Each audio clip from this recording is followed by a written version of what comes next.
So நம்ம கீரை கடையும் போது இந்த கீரை ரொம்ப ரேரு. இந்த கீரை உங்களுடைய கார்டனில் இருந்ததுன்னா வந்து மறக்காமல் எடுத்து கீரை கடைசலோடு சேர்த்து கடைங்க, ரொம்ப நல்லது. அண்ட் இந்த ஹைபிஸ்கஸ். ஸோ இந்த செட்டப்ஸ் ஃபுல்லாகவே இந்த லெமன் வந்து நான் ஏற்கனவே சொன்னேன் இல்லைங்களா, மொத்தமே இந்த பட்டர்ஃப்ளைஸ் வந்து லீவ்ஸை சாப்பிட்டுடுச்சு. ஸோ இனிமேல் இது வந்து துளுத்து வரணுன்றதுக்காக அந்த இடத்துல வந்து ஷிஃப்ட் பண்ணி இங்கே வச்சுருக்கேன். எப்போவுமே இதெல்லாம் நோட்டீஸ் பண்ணணும். இல்லைன்னா வந்து லெமன் பிளான்ட்டு, மோஸ்ட்லி கருவேப்பிலை செடி, இதில் தான் வந்து பட்டர்ஃப்ளைஸ் வந்து முட்டையிடும்.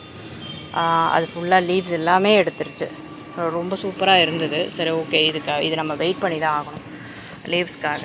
அண்ட் வந்து money plant, so 2-3 variety. And அந்த டைகர்லேயே வந்து நிறைய வெரைட்டிஸ் க்ரோ பண்ணிட்டு ஓவரால் என்னுடைய மாடியோடைய செட்டப்ஸ் இது தான்.